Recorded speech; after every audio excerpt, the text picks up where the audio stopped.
Dusky Sound, on the southwest corner of New Zealand. Nearly 200 years ago, the great navigator James Cook, RN, refitted ship in the shelter of a fjord. He was closely followed by whalers and sealers, who set up their shore stations along the rocky coast.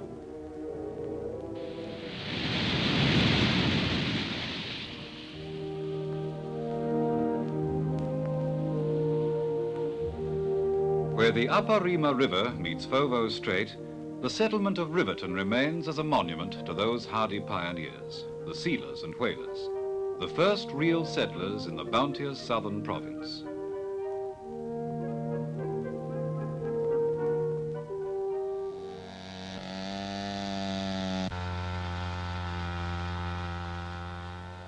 Pushing inland, these first Europeans discovered the great forests, so vast that today, over 100 years later, men with power saws and bulldozers are still working virgin bush for Southland Beach.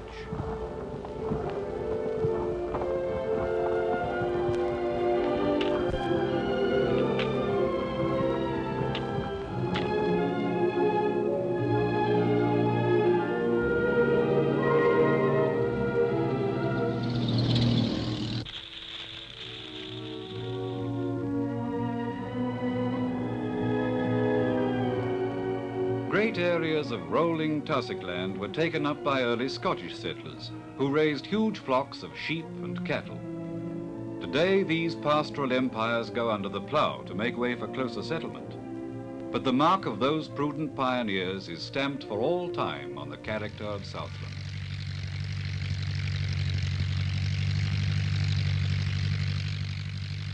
New Zealand's current pioneers are the men of the agricultural aviation industry, the aerial top dressers. Taking off from pint-sized airstrips on hill country stations, they're building up the productivity of the more inaccessible areas.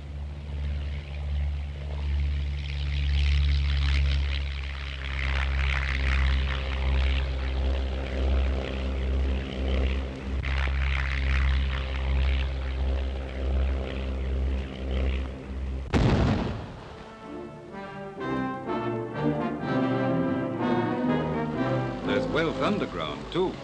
In the nightcaps and Ojai districts, where thick seams are near the surface, a lot of good coal comes from open cast mining. But the bulk of it is still hewn underground.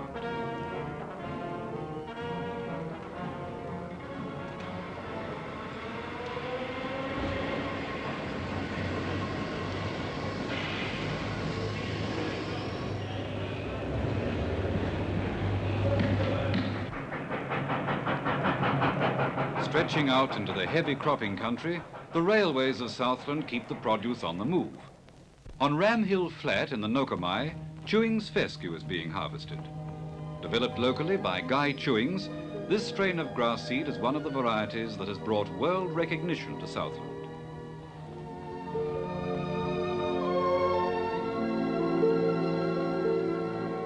In 1867, gold was discovered in the district, but it soon ran out. Some old-timers stayed on to build and cultivate. To them, Southland owes its pattern of serenity.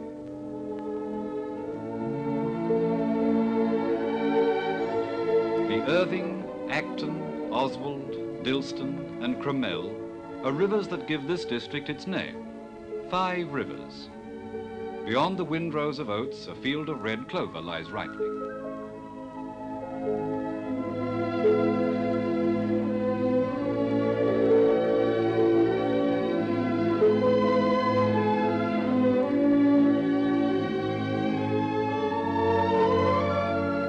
Before cars and tractors drove horses from the rural scene, Southland grew most of New Zealand's oats, and still today, record yields of around 150 bushels an acre are harvested. In this southern province, there are more sheep and cattle than there are people in the whole of New Zealand. These belted Galloways and crossbreds are moving down from winter turnips to new spring pastures. Winter feeding of turnips and other root crops figures highly in the success of Southland's meat export industry.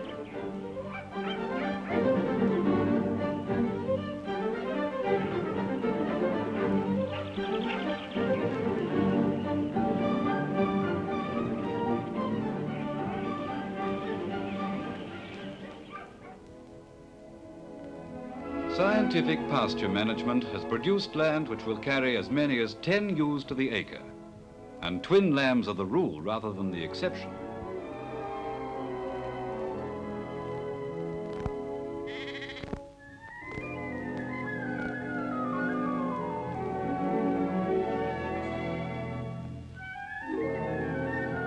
A million acres of fertile plainland, and in the middle, astride the Maoris River, the prosperous town of Gore, second largest in the province.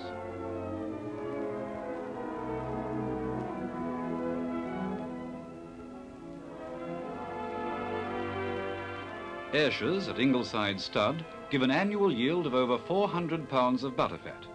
Around 10,000 tons of cheese a year is produced in Southland. It was in Southland, too, that New Zealand's butter industry was pioneered. In the 1880s, Carl Anderson was brought from Denmark to Edendale to set up the country's first butter factory. In the flush of the season, this factory at Underwood collects over 20,000 gallons of fresh milk a day, to be sent out again as condensed milk.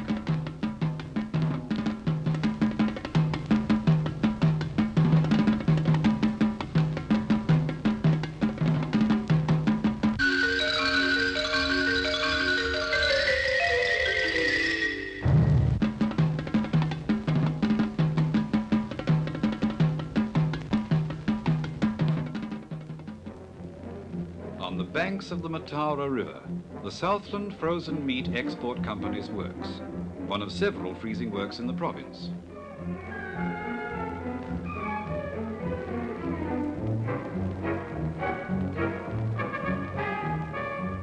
In 1881, New Zealand's meat export industry was established with a shipment of about 5,000 carcasses of mutton and lamb. Today, Southland alone sends away the staggering total of over 2.5 million carcasses a year.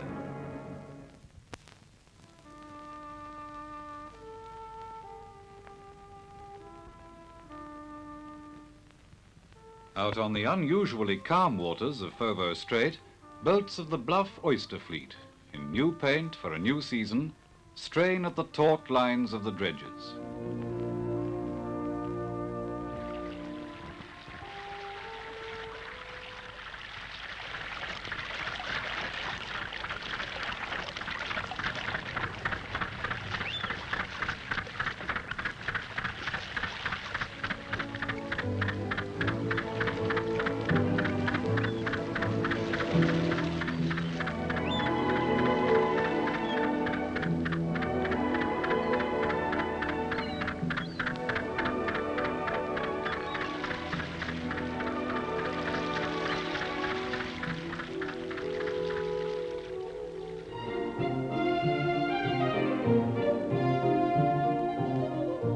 Six million dozen oysters a season is what they bring in, every one of them touched by human hand as they're sorted.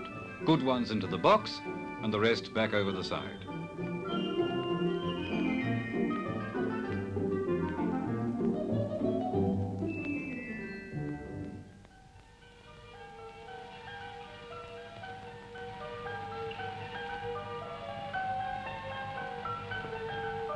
About the time the oyster season starts, millions of seabirds skim the coastal waters in search of fish. The sooty shearwater, better known as mutton birds, have arrived for the breeding season. Long ago, the Maoris, in seagoing canoes, used to voyage down to the island nesting grounds to gather the young birds for winter food. Nowadays, they travel to their hereditary islands by fishing and coastal boats.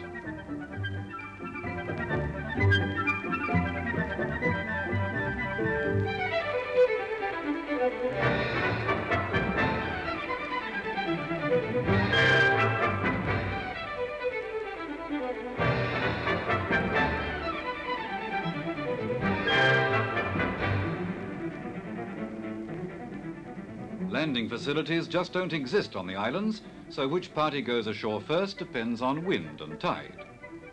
Conditions are right for Murderer's Cove on Big South Cape. Provisions for 10 weeks or more, sacks of salt to preserve the birds, cans to pack them in, roofing iron, pieces of furniture, the kitchen sink, everything is stowed aboard the surfboat. and on top of it all, the birders steam off in precarious state.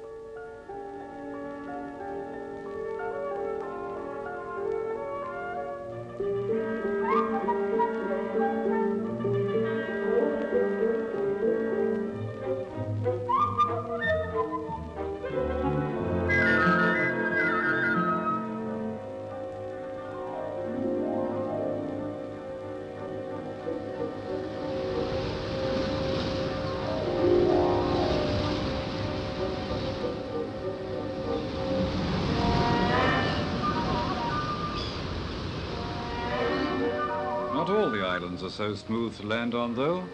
Potama, or Evening Island, as Cook named it, off the southern tip of Stewart Island, is one that can offer a most inhospitable welcome to the yearly invaders who come to disturb its lazy tranquility.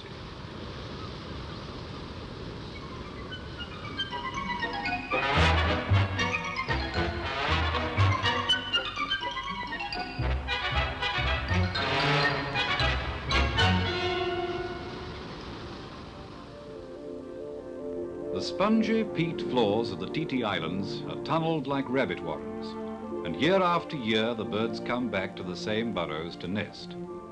It's not the parent birds that are taken, but the fat, downy 6-week-old chick, who catches his first and only glimpse of daylight before becoming a highly prized delicacy for epicures.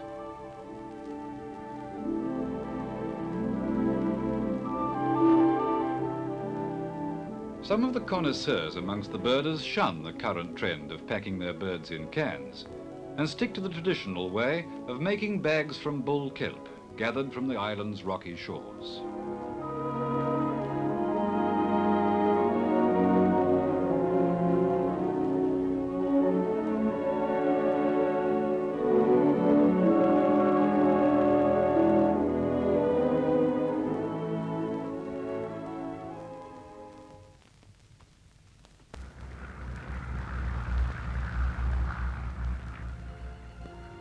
Known to the Maoris as Rakiura, land of the glowing skies, Stewart Island was a thriving settlement in the whaling days. Now fishing and catering for tourists are its only industries, but its golden beaches, its air of serenity and unspoiled scenic beauty attract those in search of a really peaceful holiday.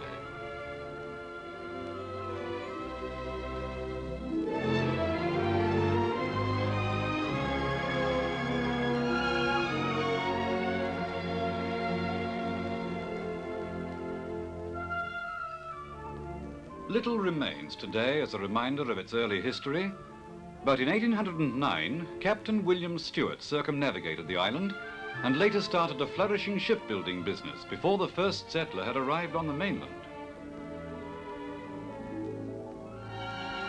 Stretching deep into the island, Patterson Inlet gives sanctuary to many kinds of native birds. A bushwhacker goes beachcombing for food. Overhead, a white-throated shag, its gullet filled with tiny fish, comes home to feed its young.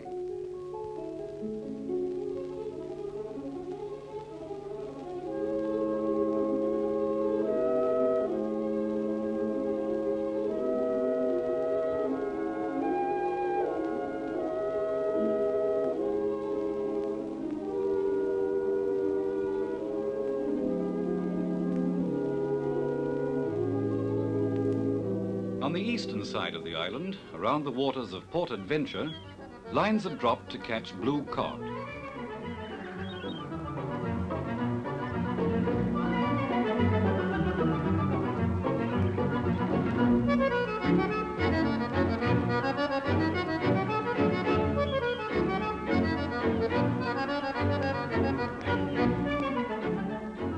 Pull up as many fish as there are hooks on the line.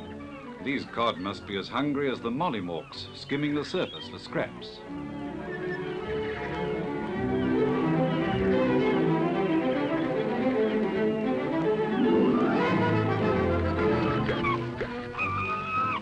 Just a couple of hours by steamer across Foveaux Strait from Bluff, and hundreds of holidaymakers jostle ashore at Half Moon Bay into an atmosphere that's changed so little in 100 years.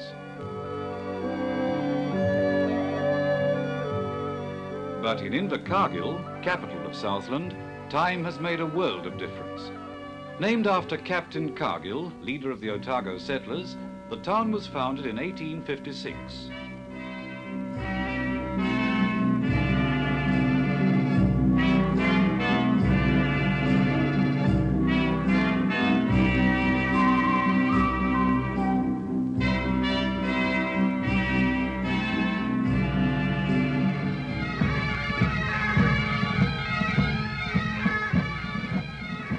Provincial rivalry reaches its peak in the rugby season when Southland meets Otago.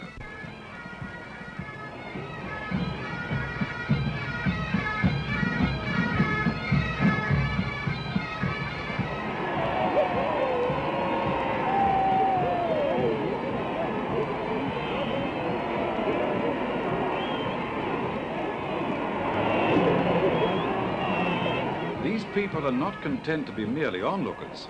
On the sidelines today, they'll be active tomorrow in one of the many outdoor pastimes the province provides.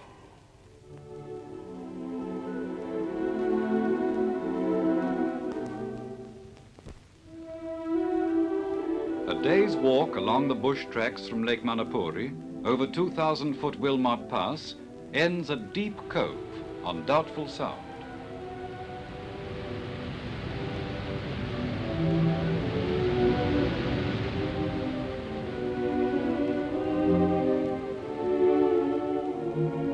Mouth of the Livia River, the still waters of the Sound reach 26 miles out to the Tasman Sea. There's still unexplored country hidden among the peaks and ravines of Fjordland National Park's 3.5 million acres. Sportsmen from many countries come here for the deer stalking and the fishing. In the Waiau River, the angler has a choice of rainbow, brown trout, and Atlantic salmon.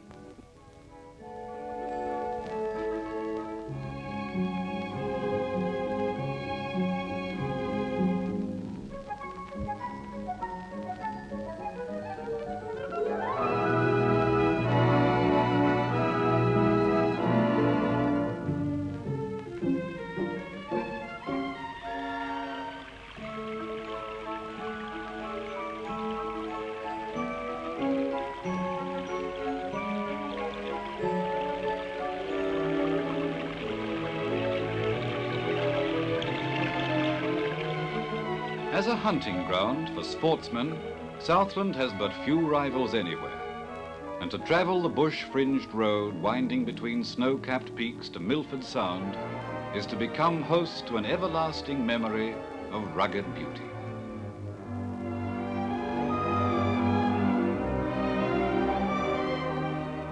Up the Hollyford Valley to the mouth of the Homer Tunnel, 3/4 of a mile through this once solid barrier of granite.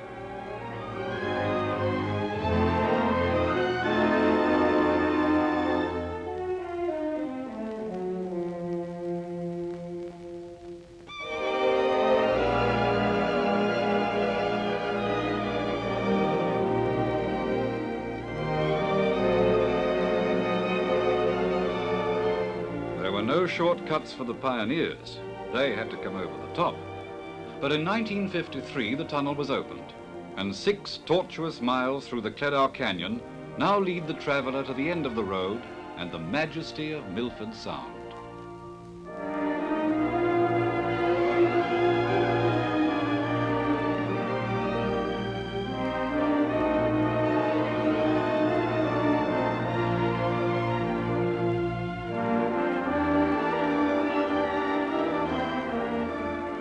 Framed in the hotel window, the glacier-scarred walls of Mitre Peak reach nearly 6,000 feet above the waters of the fjord.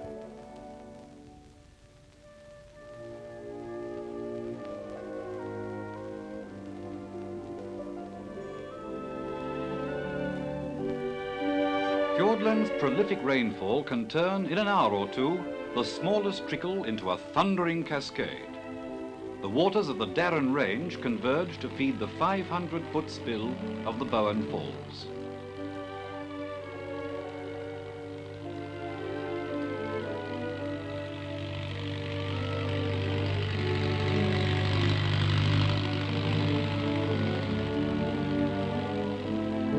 Sutherland, McKinnon, Homer, and Mackay, names in Southland history. Although dwarfed by the splendor of mighty Sheer-Down Peak, Hotel Milford is no small tribute to the tenacity of those adventurous pioneers who blazed the trail over the mountains to these western fjords.